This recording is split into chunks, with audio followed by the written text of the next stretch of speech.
Good morning, everyone. This is Kathy Mason from MasonWorks Marketing here on Conscious Business Zone today with my new friend, Kara Marlene. Hi, Kara. Hi, Kathy. So, you guys, I'm so excited to bring Kara to you because I got to meet her at the IONS conference that was in Washington, D.C. last weekend. Yes, Wow. I Time know. goes so fast.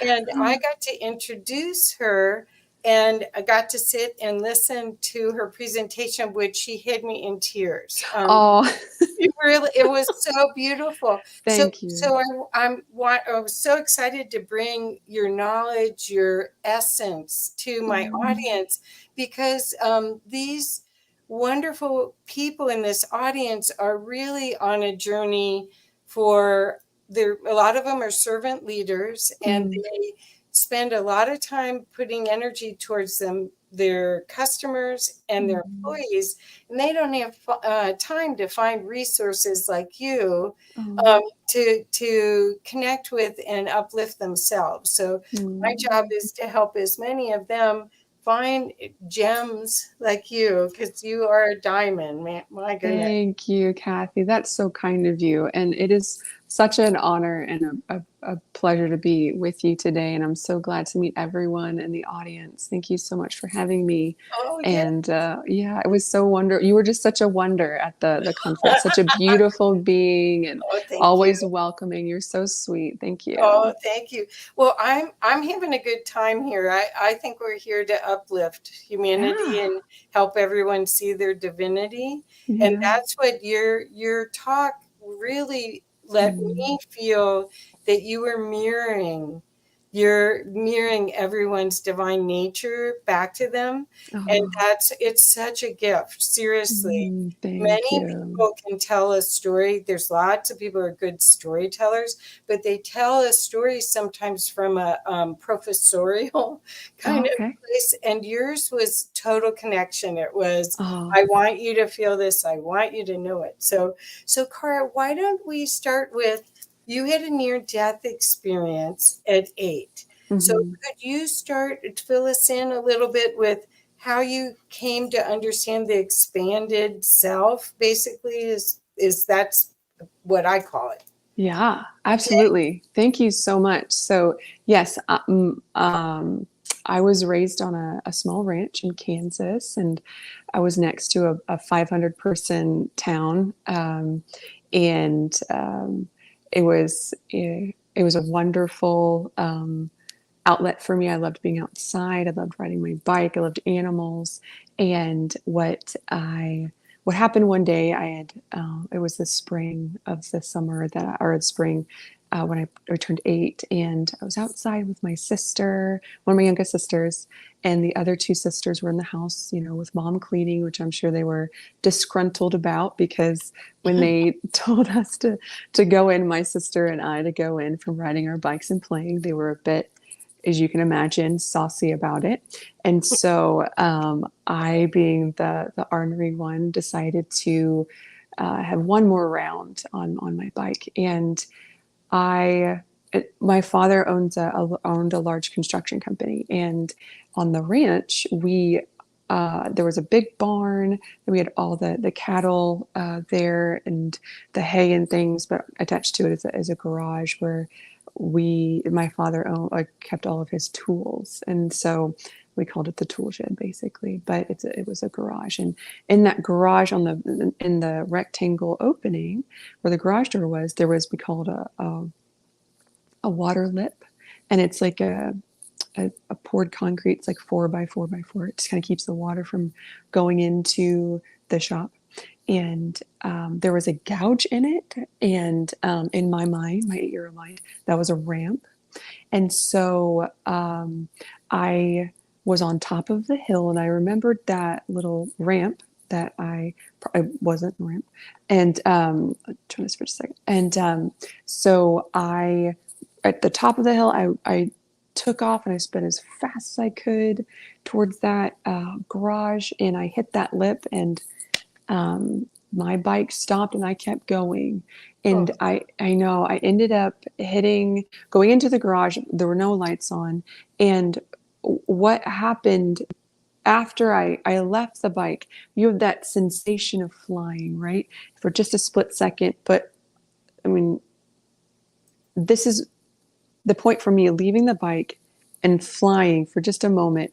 This moment in time, I can only describe as my awareness opening up. It's like it was just full throttle. It was like I could experience everything from this vast space inside of myself to everything outside. It was almost like there was no separation. I could take everything in, but it lasted only a split second because I heard myself, not necessarily felt it from a distance, almost like a hand or so away. And I remember hearing the sickening thud of my head hitting the cement and my body crumble, and then hearing a soft sigh come out. And I remember just nothing but blackness.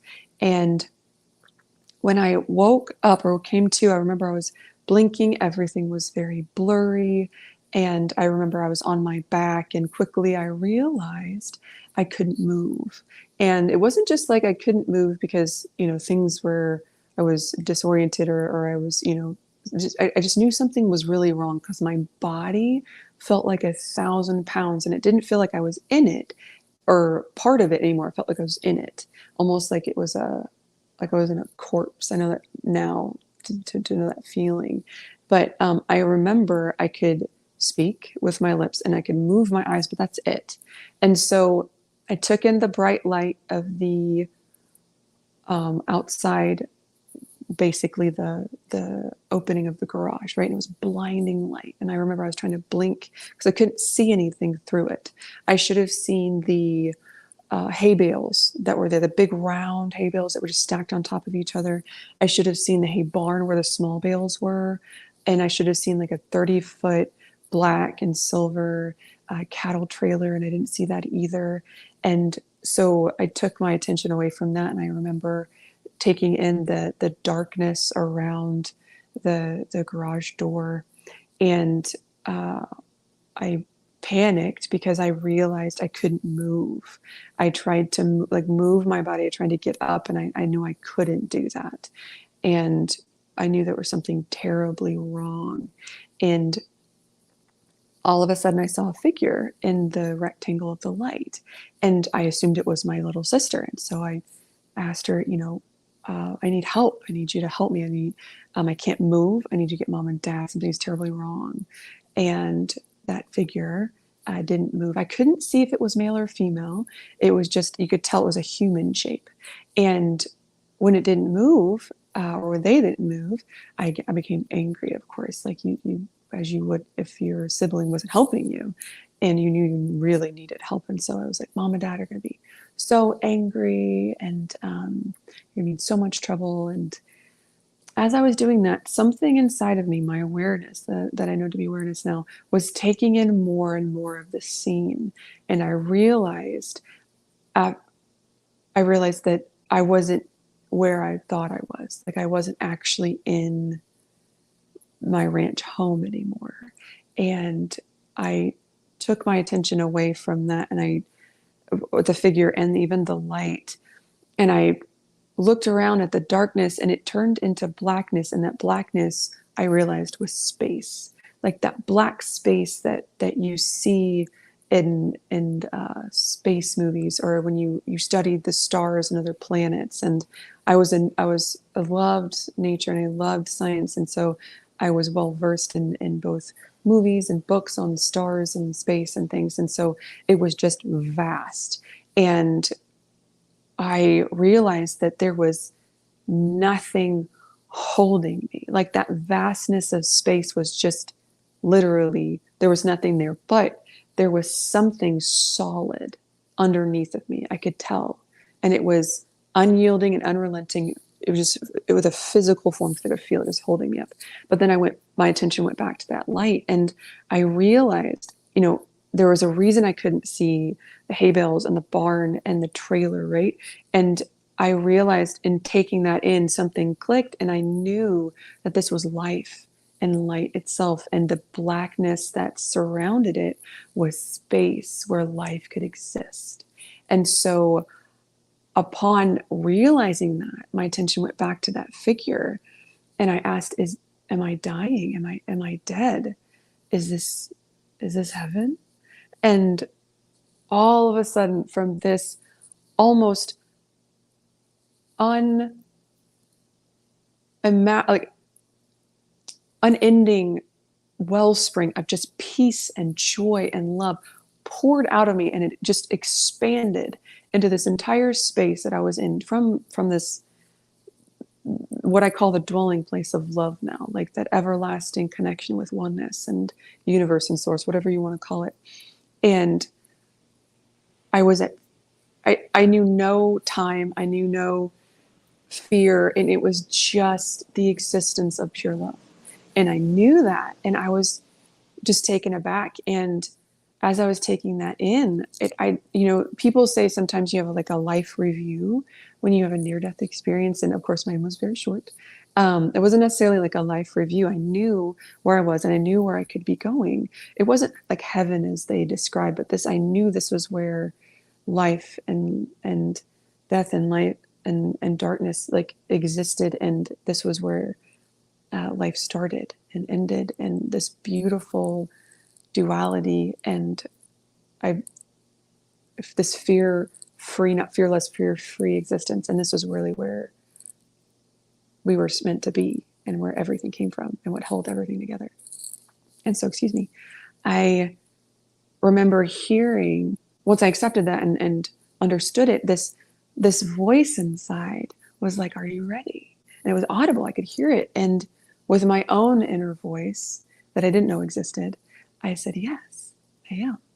And all of a sudden, it felt like falling into love and peace itself, that dwelling place of the divine. And I remember as I fell into that, I just was in complete trust of the universe and source and love. And I remember just letting go. And I said, wherever I'm going, I accept. And there was one point, it almost felt like I went through this, it was like a force field. That's the only way I could describe it. Like there's just a moment where this fearless existence, where love just exists. I crossed this force field to where fear could exist. And it was very strange. I don't know how to explain it other than that. And then I remember just falling into that peace and whatnot. But I believe that's when I went back into my body. And I woke up about 3 days later. Oh. And I know it's very interesting. I remember speaking to my mother, like I'm speaking to you on a couch, and I didn't remember anything of what happened before. I'm sorry, did I say 3 days? I meant 3 hours. I'm so sorry. It was 3 hours later. 3 days, can you imagine? I remember getting up. I don't remember getting up or walking or laying on the couch, but I was laying on my couch speaking to my mother, and she was quite confused at like why I didn't understand where I was, how I didn't know I had gotten to these, like to the couch and with her and whatnot. Anyway, she got frustrated and just left. And I had a mirror in my hand. And I remember I could see like the bottom part of my face. And I remember leaning it up so I could see this part is the right side of my head. And when I crested this part of my head, I lost my mind, because there was on a second grader's head, if you took a full orange and cut it in half, that's what my head looked like. Wow. I know. Yeah, it's pretty incredible. And that was when my mother took me to the hospital, because she's just like, I'm like, well, maybe we should have done that when we saw what was happening. My mother was very much a pioneer woman. She had I'm actually one of 8 children. So she's just, you know what I'm saying? Like the more kids you have, you're just like, rub some dirt on it. So, I mean, that, what doesn't kill you makes you stronger, but it might kill you first. Yeah. I'm number 4 out of 5. I get it. You get it. You get it. Yeah. It's for like, sure.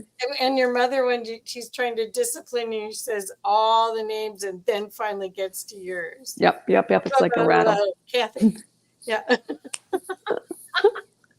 Anyway, I don't Mhm. want to interrupt. Here, I'll Oh come. no, please. I love it. So basically after that, I remember I was looking at scans of my head on a lit wall in the doctor's office, and he was so mad at my mom. He's like, why did you wait so long? You should have taken her in. He's like, it's a miracle she's alive. Like she doesn't need like some kind of lobotomy or something. Oh my God. And yeah, he said that the only reason I survived is because I hit my head just right and where it actually crushed my skull, so where it went, I swelled out, not in. And he's like, she cannot get hit there again. She cannot have extra. Yeah, or she's like, she'll die. Like it's a, you can definitely tell. It's funny whenever I used to play basketball or work out, like there's this like white spot, like right here. It's so funny. Call it my little unicorn. Oh, But yeah. And so after the near death experience, I was different. I was awake. The only way, yeah, I was much more in tune and awake and aware of things like people's intentions or certain things. Like, for example, moving forward in my life, I share this in my book, and there were moments where the divine made itself so known to me. I could not deny it. I was so in tune with that. And that became a grounding for what people would call like my spirituality or my religion. And I wasn't akin to a lot of religions because I felt so connected and had that direct link to the divine, right? And so anyhow, so since then I just have had this beautiful life of the pursuit of love, like the unrelenting pursuit of love in my life. And it's come up in miracles, and um, and in my childhood, I had a lot of premonitions of people dying. I had a lot of premonitions of even an animal kind of passing and things like that. So those are the foundational pieces of where I found love to prepare me for it, to assure me of our connection, and to be able to process death and life and grief and whatnot, and find joy in those moments in by our connection. And so that I've kind of cultivated through my younger years, and then that turned into favor as I was older, and then it shifted into much more of a healing element of late. I think the last 5 years have been, I needed that. And that's really how the divine love has shown. Our connection is just un, un, unmatched. well, what I think is so fascinating is that um, you probably had an expanded view of reality Mm, after feeling that love. I mean, you think mm, about it, mystics used to live in a cave. 100 years ago, the only people that felt that and could live in that expression were people that had near death experiences or yogis that sat mm. in a cave and went to that ecstatic spot, and then were able to, even they could hardly deal with reality. And you're put right back into reality. Like, Oh gosh. how do you, yeah. So, do you feel that you got superpowers from that? Because that vision, it's really such an expanded view Mm, compared to others, because you're seeing life from a perspective of potential that most mm, people feel they're a victim of their reality. yeah. And I found, I mean, I knew at 8 that that I saw and heard and felt lots of things that no one in my family did, Oh and yeah. I learned to be quiet. Oh gosh. Yeah. That's You such a also good point. have that? Oh yes. Thank you for bringing that up. That's such a good point. Thank you. I really appreciate you asking that. Yes, I did. And it was with my particular family structure. I'm sure that we all know anything that's odd or off or different just could not be handled. And so I learned very quickly that I just don't share those experiences. I don't allow anyone kind of into that, because I protected that very quickly, and I found myself going out in nature and dwelling with the divine and having those moments where I had to process the reality, because I always thought, maybe you'll be able to connect with this, Kathy. Like, my struggle was I could see the world as it could be, but had to accept it as it was. And that was so hard for me, because I didn't know why anyone else didn't get it. I didn't Yeah. understand I didn't understand that, of course, as a child, but yeah, I felt like I had to keep that quiet, just to kind of survive, in my both familial and community life. And but I do think that I had superpowers. I just didn't know. Right. I didn't have words for it, and with those moments, which are now I know are magical, really, or miracles, like those moments with the divine. And looking back, it wasn't until I was healed from cancer that I really understood, oh my gosh, this is like, people don't live like this. Like, it's not a normal thing, until, of Right. course, I found people like you and others who have had either near-death experiences or spiritual awakenings. Right.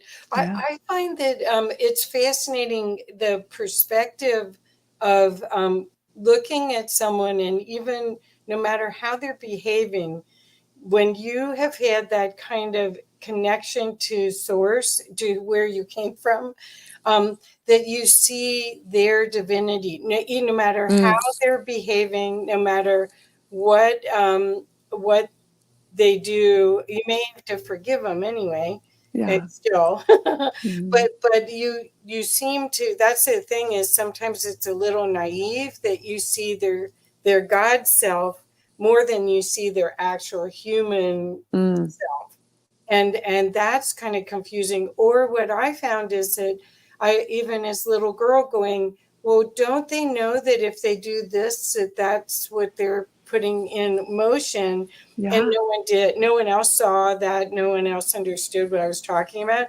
So Yeah. I just went, okay, I'll just watch and see if it plays out the way I'm seeing it's going to. Yeah. um, but the other thing is that it allowed you to see that love was the game. Oh There's gosh. Yeah. a game and play, and it's like, it's to figure out how to have unconditional love in this environment. And I don't think many people got that memo, and not just Yes. a little kid.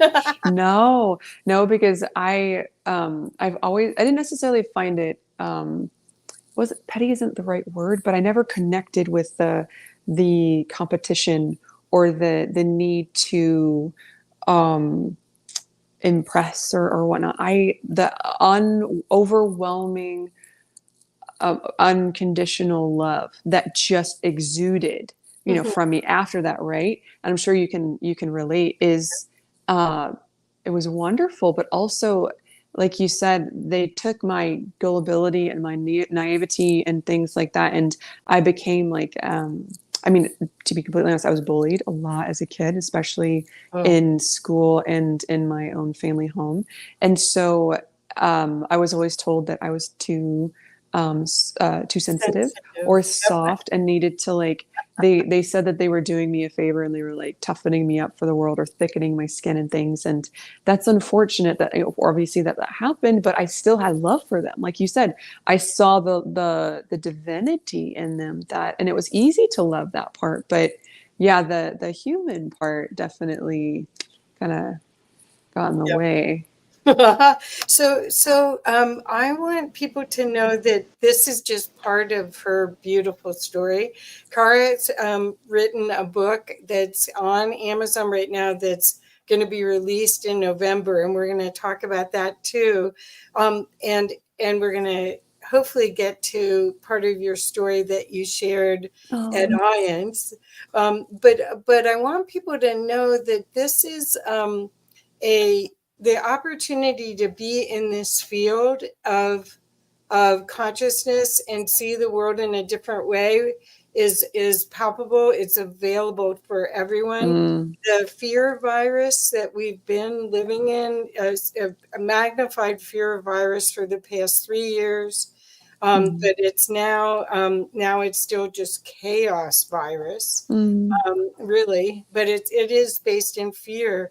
That is a choice. You can choose not to participate in that, and to participate with what you can do and how you can best serve, because that's why we're here. That's why you weren't taken at in your childhood. That's why you're here, is to help mentor other people to see the divine in themselves and remember who they really are, and be courageous to act from that space, which you are.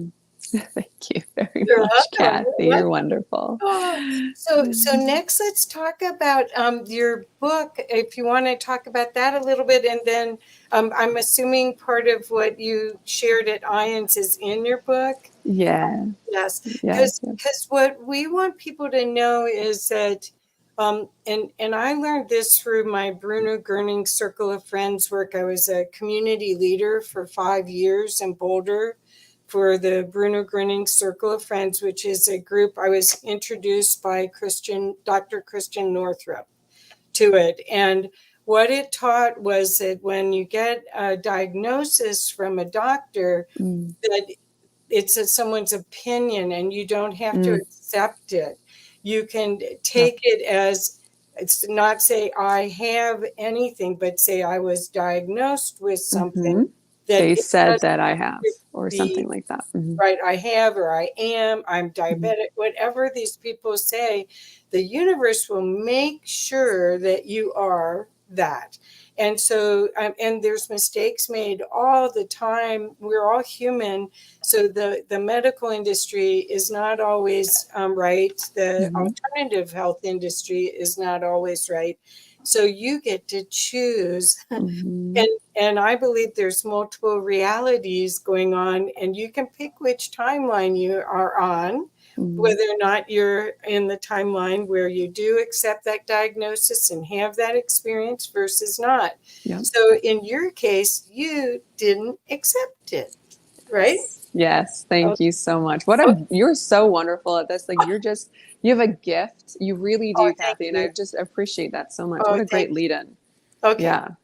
Okay. So, So my book, I wanted to just show a very authentic, very no frills, no nonsense, just display of the pursuit of love, the unrelenting pursuit of love in my life. And so since when I was 8 years old, there are every moment that that love had shown itself, proven itself in my life. I recorded down, and I didn't actually remember these moments until I was diagnosed. They told me that I had breast cancer at 33, like a week before my 33rd birthday.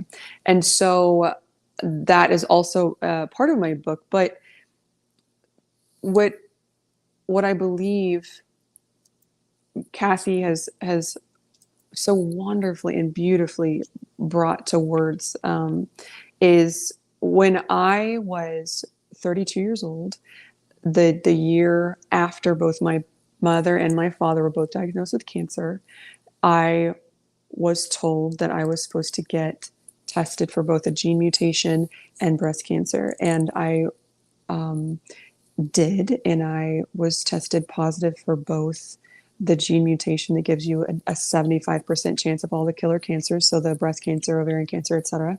And then they found bilateral breast cancer. And I believe because I had the near death experience and all of the other occurrences with love in my life, I chose a different path. I chose a different way. And I chose to go inside of myself and ask what I was to do, how I was supposed to move forward, because I knew no matter what, with love in my life, I could face anything. And I was directed to go before a church and have people lay hands on me and pray. And it ended up from that experience in a very specific way. I believe that love speaks to us as personally as our fingerprints, as differently with each and every person. And I chose to trust that because it had been proven in my life over and over again by love itself and divine. And upon doing what love told me to, I was healed, miraculously, instantly healed of bilateral breast cancer. And the story is how love, in its beautiful way, showed me personally what to do, and allowed me to lean into that guidance and that power that we all have, each and every one of us has, and to choose a different reality, to choose not to accept what the doctors said to me, what the gene mutation said to me. Like, I don't know, I don't believe that genetic testing is as a sentence. I don't believe that that determines my life. I don't believe it determines the illness, like the illnesses that I would get. Obviously, because I'm still here. I didn't have to have any cancer, or any chemo, no radiation, nothing. Like, they just disappeared.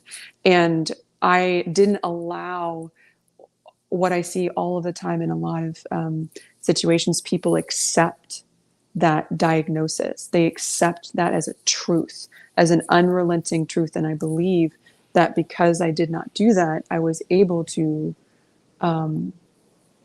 choose, like I said, a different reality. And so that wasn't just the first time that I was healed or had miracles of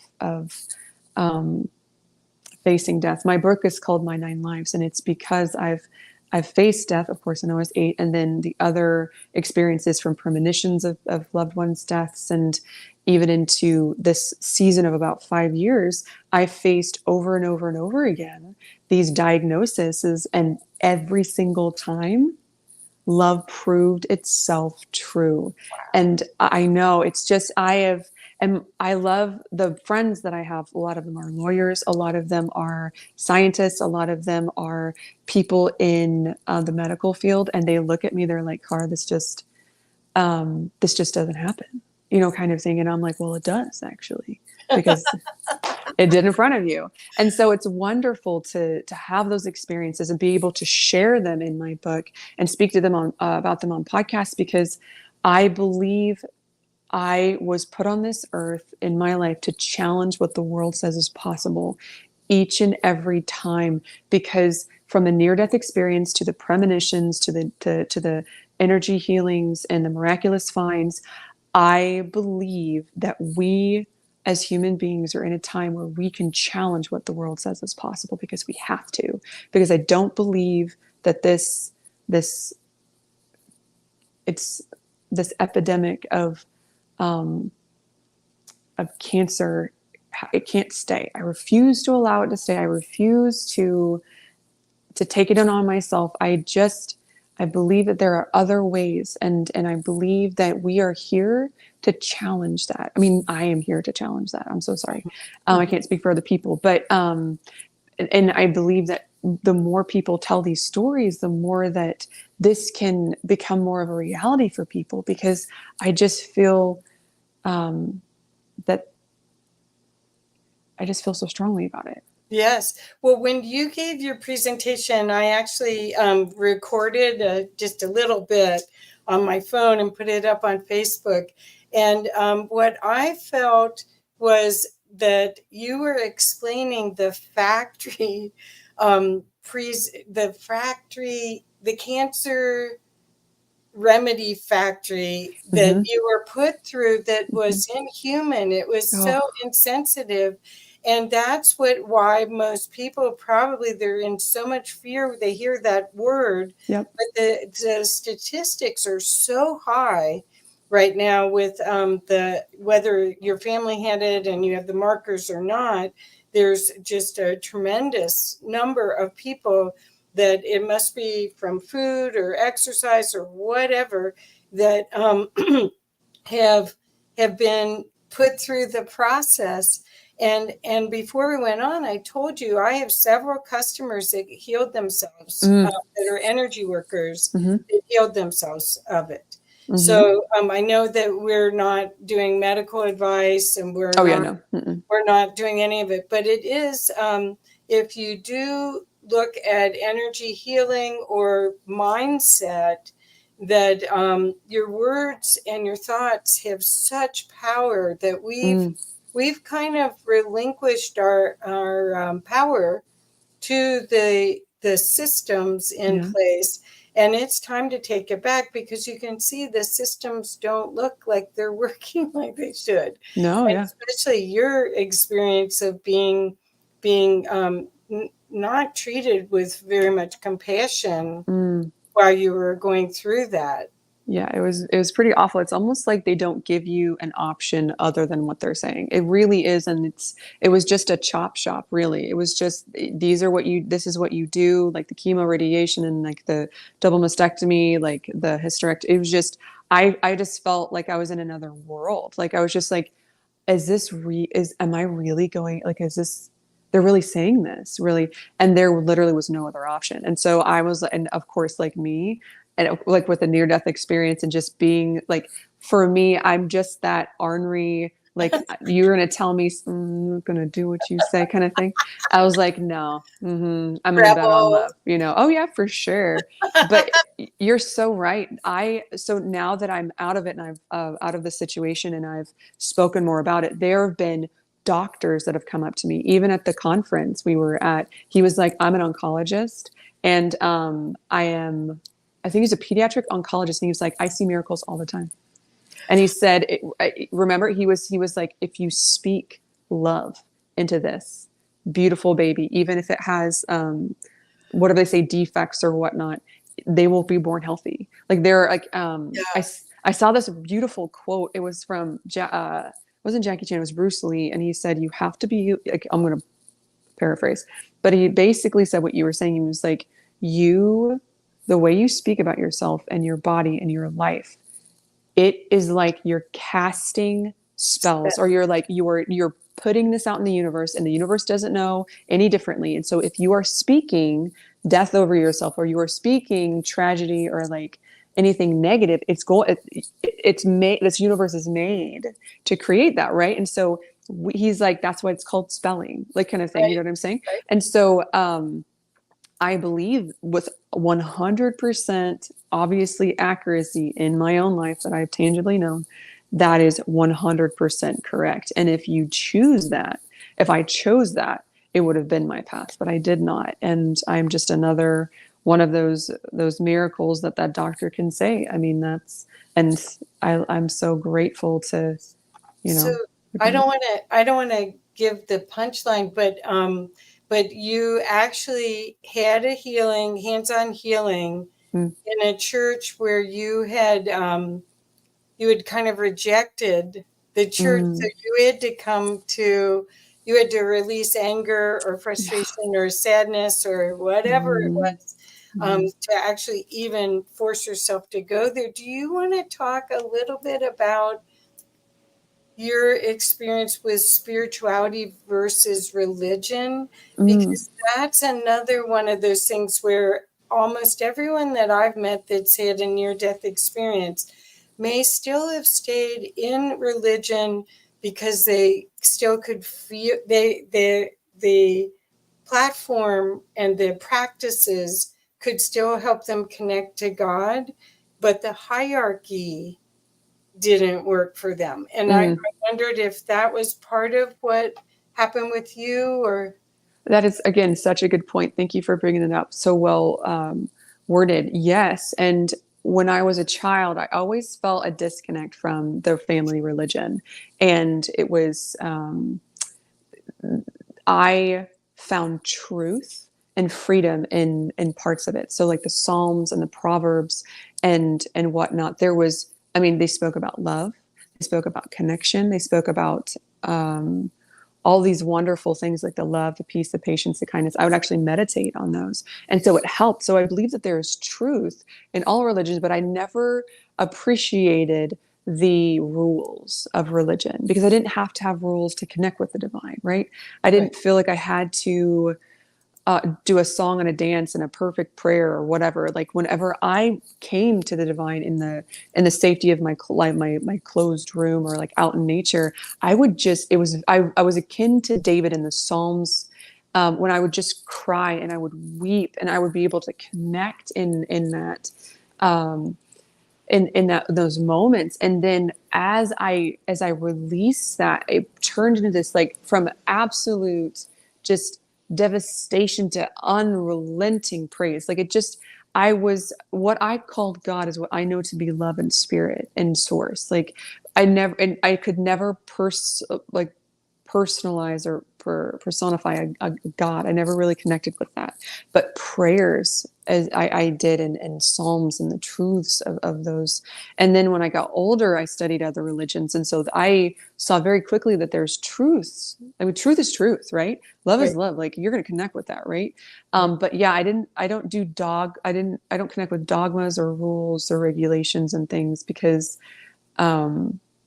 I probably part of the healing as well, because part of the story is that the church that I went to, they had an understanding or a belief that no one could tap into the power of God, or especially for like miracles or healing, because that power had to come from the pastor and preacher wife, who were apostles, and they were gifted by God, and it can only come from them.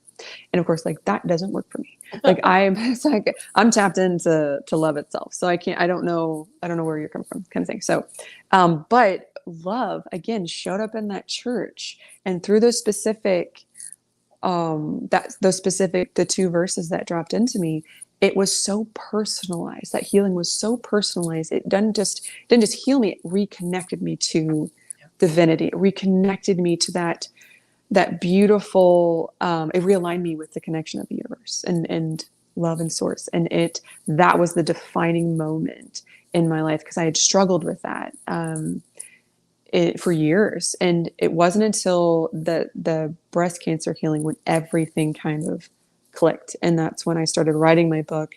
And then as I was writing my book, I was literally living through all these other miracles and finds that I faced other cancers with. And so, again, just miracle after miracle. And so, but my restoration of my faith in the divine came that day. And it was because I was shown beyond a shadow of a doubt, in a specific way, just like I was since I was 8 years old. It just was another poem in the love story that love has just been so Wow. has been so has done so much to show me. It's just another, like I said, another chapter, another poem in my love story. So, Well, what I remember from your talk is you really were guided, whether it was an angel or your guardian angel mm, or God speaking to you, that you were really guided to make peace, to go to that church, that you must have been asking, like, what do I do with this yes. information? Mm, And there was no question that you were directed. There was oh yeah, right no. away a direction, and Mm-hmm. you went, no, I don't really want to go there. I didn't know. I was like, because I had separated from religion, and I threw the baby out with the bathwater. Like, I separated from religion and I threw my connection with the divine out with it, because I was like, I refuse to give into that dogma, because like religion has been quite hurtful and harmful, and to me in particular, and I'm sure other people as well. But that was when I threw like I said, the baby out with bathwater. But the reclaiming of that connection was when I was healed in such a personal and beautiful and powerful way. But the other thing, which we won't tell the whole story, but I just want to share, that the healing came through somebody not of authority.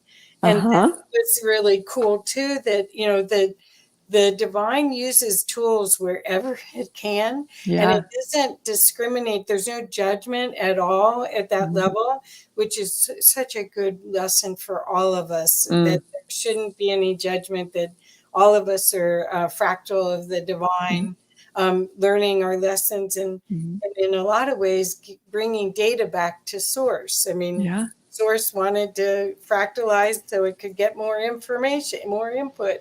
And here we are. We're like USBs in a giant computer. I love it.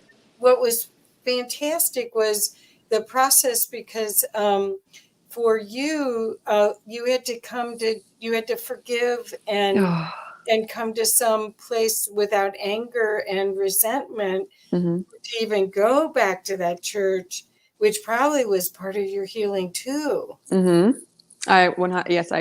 Yes, I 100% agree. And what a gift. I mean, that in and of itself, to just be able to release that fear-based resentment and anger and sadness, and to just open back up to love and our connection. Yes. So you said a little bit earlier that your parents had cancer diagnosis as well. What did they think when you were healed spontaneously? Did you share it, or how did you share it? I mean, I would wonder if they would believe you even.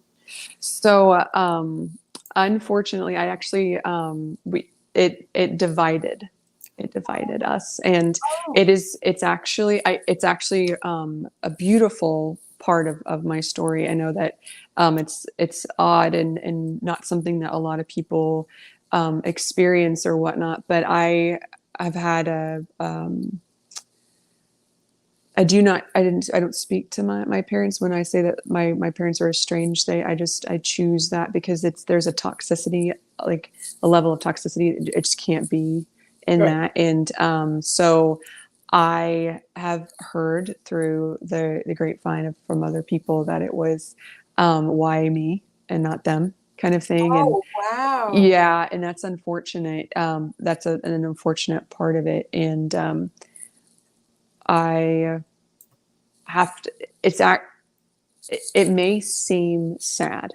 It may seem like a tragedy, but it's actually a triumph, because there is a point where if you separate, when I separated myself from the toxicity in my life, and that just happened to be my biological family, part of my biological family, I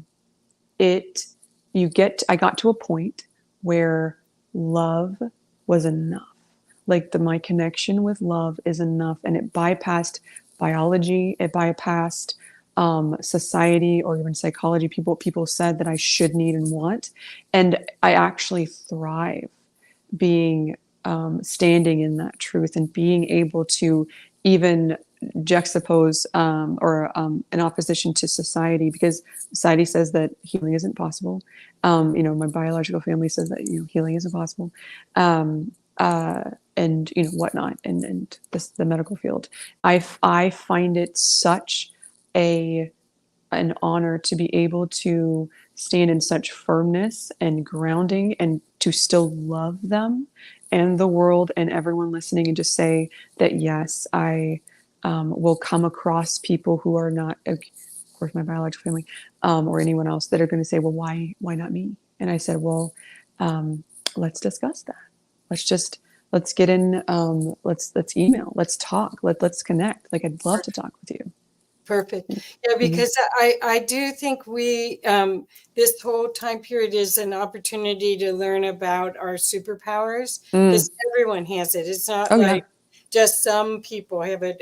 There's more than 5 senses.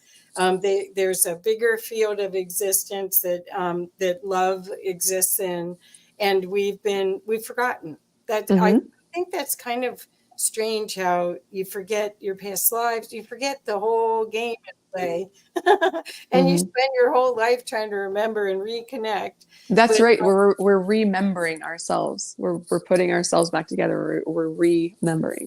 Right. But the thing is the way you have become actually a spokesperson for being empowered to choose. Mm. Your lifespan and Mm. your life force is a wonderful, wonderful opportunity for other people to see what you've done, hear your story, read your book, and then get a chance to maybe be mentored by you Mm. as they're trying to remember their divinity. And that divinity is just sitting there waiting to be seen. It's always here. It's just Mm-hmm. these layers of programs or Yep. constructs that God love our parents. They meant well, and we, Yes. as a soul, we picked them. We picked Mm-hmm. the whole scenario. What were we thinking? But Well, anyway, well, I just wondered, this life that you pick now, the opportunity is unlimited, mm. and the other life was so limiting, and so do this, get married, have kids, get your own Yeah. ranch, that whole follow me, I have the way, but that what you've picked now is just so full of opportunity and Oh. joy. It's so cool. It's so, Oh, thank you, Kathy, so much. That's so kind of you. yes. So what do you feel is the um, biggest message that you want as far as mentoring people and as far as giving them a chance to step into their greatness? What could you share? Or I'm putting you on the spot a little bit, but I think you have a recipe kind of that you might not even know you have, Oh but I gosh. think you have, that is a way to reconnect to the essence and the divine beauty that is available as a guide Mm. to it all. Thank you so much for that, Kathy. You're so wonderful.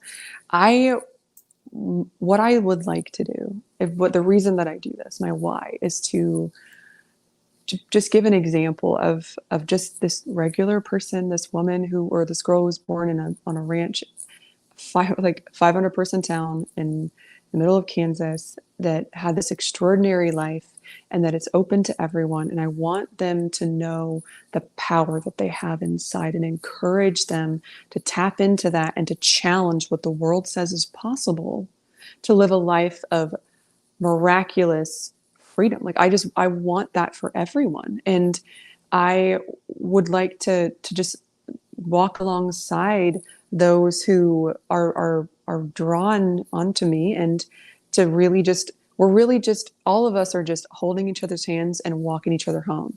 Like that's really what I would love to do, come alongside people and to do and to speak about and to share. I really feel like, it's funny. There's a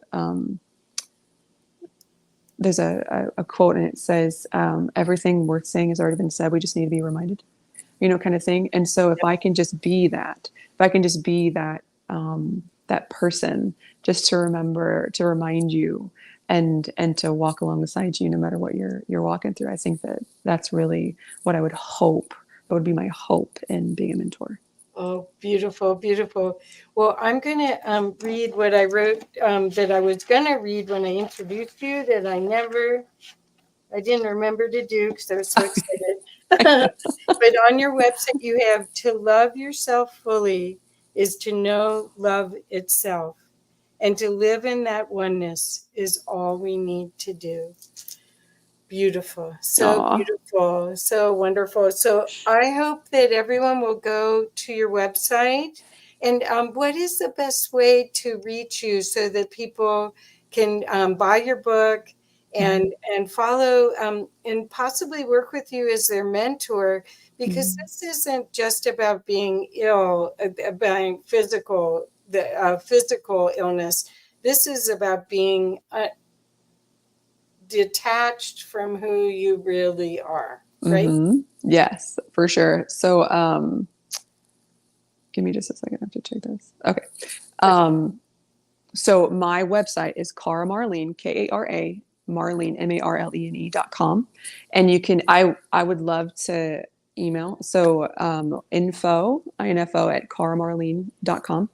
And those are the best ways to get a hold of me. I've got a YouTube channel. It's at Kara Marlene, all like it's at Kara Marlene. That's where I've got some of my videos and things. And we have online. I've got a group that meets every month, just once a month, and then um, I have a contact form you all can fill out and contact me on my website.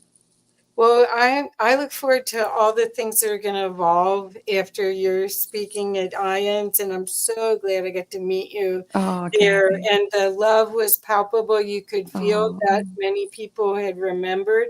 It was 600 or more, 650 or more people that were there in person over the days. And then there yes. was even hundreds of people online that watched it as well. So Mm, there were so many opportunities for people to re-experience the mm. field of love that we all have access to and to co-create something Oh, beautiful here on earth. So that I'm so glad I got to meet you. I got to oh, announce you. Kathy. And Yes. I can't wait to see all the cool stuff that you do. It's just starting for you. So Oh, cool. thank you, Kathy. You've been just such a delight and such Oh, a light, and what a wonderful presence you bring. Thank you oh, so thank much for your you. support and Sure. bringing me on. I just can't Yeah. wait to work with you more in the future and just be a part of what we're doing. Yep. Well, everyone, please give yourself a gift of learning about this beautiful woman and the stories that she has that are salt of the earth kind of stories. This is not ego based. This is not to try to sell you something. It's to try to help you remember, because I want you to know how powerful you are, Mm, and that you can create anything you want. We can create heaven on earth. And mm-hmm, we're in this time of change for a reason, for mm. to see all the distortions and choose love. So Oh, that's what I know. Thank you so oh, much. thank Yeah, we'll you. do this again. We'll do For this again sure. when your book's more out there. Okay? Thank you so much, Kathy. Here. Thank you. Bye, Bye. everyone. Thank Bye, you for coming. everybody. Please share this.